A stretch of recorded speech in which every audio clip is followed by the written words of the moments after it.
கொல்லிமலை சீரீஸில் அடுத்த வீடியோவில் உங்களெல்லாம் சந்திக்கிறதுல ரொம்ப சந்தோஷம். மறக்காமல் அந்த சப்ஸ்கிரைப் பட்டனை மட்டும் தட்டி விட்டுருங்க. இன்னும் நான் ரொம்ப சந்தோஷப்படுவேன். தாராளமாக நீங்கள் கொல்லிமலைக்கு வரலாங்க. நிறையா நியூஸில் பார்த்துருப்பீங்க, கொல்லிமலையில் தீப்பிடிச்சிருச்சு, வறட்சி காலம், தண்ணி இல்லை அப்படின்ட்டு. ஆனால் நீங்கள் தாராளமாக கொல்லிமலைக்கு வரலாம். ஒரு கீழே கொஞ்சம் பெண்டு வரைக்கும் தான் எரிஞ்ச மாதிரி இருக்குது, மற்றபடி மேலே குழு குழுன்னே இருக்குது. எங்கடா காரில் வந்தீங்க, திடீர்னு நடந்து போகிறீங்கன்னு நினைக்கலாம். பக்கத்துலேயே தான் நாச்சியாய் கோயில் இருக்குது. ஸோ நாங்கள் நடந்து வரோம், காரில் நீங்கள் முன்னாடி போங்கன்ட்டு அக்கா பசங்க அண்ணா பசங்க கூட நான் நடந்து வாக்கிங்க போட்டு அப்படியே கிளம்பிட்டேன். நம்ம குட்டி தம்பி மட்டும் இந்த ட்ரிப்பில் மிஸ்ஸுங்க. அவன் கரெக்டாக ஊருக்கு போயிட்டான். இந்த வீடியோ போஸ்ட் பண்ணுறப்ப ஊர்லேருந்து ரிட்டர்ன் வந்துட்டான். ஸோ இனிமேல் போடுற ட்ரிப்பில் எல்லாத்துலேயுமே அவன் இன்க்ளூட் ஆயிடுவான். ஸோ மறக்காமல் சப்போர்ட் பண்ணுங்கள். இங்கே மேலே கொல்லிமலையிலேருந்து தண்ணி தான் வரலையே தவிர, ஏன்னா வெயில் காலத்தில் தண்ணி தான் வரலையே தவிர நல்ல கூலிங் கிளைமேட்டு தான், சூப்பராகவே இருக்குது. இது தாராளமாக நீங்கள் வரலாம் கொல்லிமலைக்கு. அருவியில் தண்ணி வரலையே தவிர மீதி சூப்பராகவே கிளைமேட்லாம் நல்லா இருக்குங்க. இந்த வெயிலுக்கு நல்லா சில் பண்ணலாம். கண்டிப்பாக குளு குளுன்னு இருக்கும். நம்பி வரலாம். அப்படியே நாச்சியாய் கோயிலுக்கு போயாச்சு. நம்ம நேரம் நல்லா கடா விருந்து, இந்த கோயிலில் அடிக்கடி கடா விருந்து பண்ணுவாங்க. இப்போயும் நல்ல ஒரு கடா விருந்து தான். பட் நம்ம ஷார்ட் ட்ரிப் தான், மதியம் தான் வீட்டிலேருந்தே கிளம்பணும். அதனால் சாமி மட்டும் கும்பிட்டு போயிடலாம் அப்படின்ட்டு கோயிலுக்குள்ளே போயிட்டுருக்கோம். இங்கே வந்து அந்த இதில் மட்டும் தண்ணி வந்துச்சுன்னு பாருங்களேன், அவ்வளோ டேஸ்ட்டாக இருக்கும். அப்படியே ஜில்லு ஜில்லுன்னு சூப்பராக இருக்கும். பட் இப்போ தண்ணி வராதனால வெளியிலேருந்து தான் தண்ணி வாங்கிட்டு வராங்களே, இல்லை இங்கேருந்து பிடிச்சாங்களான்னு தெரியல. அந்த தண்ணியுமே சூப்பராக தான் இருந்துச்சு. அப்புறம் வழக்கம் போல் சாமியை கும்பிட்டாச்சு.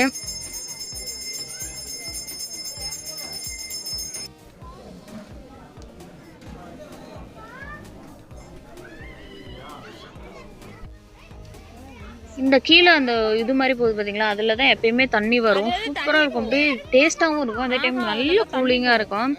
பட் இப்போ வந்து மழை இல்லை, அதனால் தண்ணி இல்லை. இந்த வெயிலுக்கு எவ்வளோ தண்ணி குடித்தாலும் தாகம் அடங்காது. அதனால் அங்கேயும் தண்ணி பவுனியில் வச்சுருந்தாங்க, அதுவுமே நல்ல கூலிங்காக இருந்துச்சு. போய் அங்கே கேட்டுட்டு வாங்கி குடிச்சிட்டோம். அப்படியே பார்த்திங்கன்னா நல்லா அந்த கெடா கறி குழம்பு வாசம் அப்படியே அடிச்சுது. பட் இருந்தாலும் கண்ட்ரோல் பண்ணி நம்ம மேலே போய் சாப்பிடலாம், நமக்கான விருந்து மேலே இருக்குன்னு சொல்லிட்டு அப்படியே கிளம்பலாம் அப்படின்ட்டு கிளம்பியாச்சு.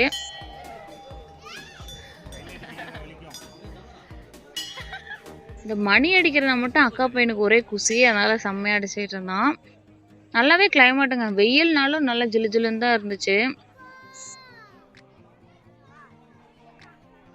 கீழேருந்து கிளம்புறப்பே நாங்கள் ஒரு டிசப்பாயின்மெண்ட்டோடு தான் கிளம்புனோம். சரி, பெருசாக ஆர்வம் இல்லாமல் தான் நாங்கள் வந்து கொல்லிமலைக்கு ட்ரிப்பை போட்டோம்.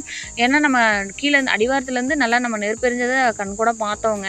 அப்படிங்கிறப்ப ஏன் எரிஞ்சு போயிருக்கு, வறட்சியில் நம்ம மேலே போகணுமா இந்த வெயிலுக்கு அப்படின்னு நினச்சி தான் இன்னும். ஆனால் அப்படியே எங்களுக்கு ஆச்சரியம்தான், அவ்வளோ கூலிங்காக இருந்துச்சு. நல்ல மேலெல்லாம் நல்லா பச்சையாகவே இருந்துச்சு. ஸோ வந்து ஆச்சரியங்க அள்ளி கொடுக்குறதுல இந்த கொல்லிமலைக்கு அடிச்சுக்கவே முடியாதுன்னு சொல்லலாம். கீழே ஃபுல்லாக எரிஞ்சு வறட்சியாக பார்க்குது, மேலே வந்து அவ்வளோ சூப்பராக இன்னும் அதோட இதை அப்படியே வச்சுருக்கு. அதை சொல்லுவாங்களே, இயற்கை வந்து அது தன்னைத்தானே மீட்டுக்கும்பாங்க. அது மாதிரி தான். இன்னும் ஒரு மழை பெஞ்சதுன்னா பாருங்கள், பட்டையை கிளப்பிடும் நம்ம கொல்லிமலைலாம்.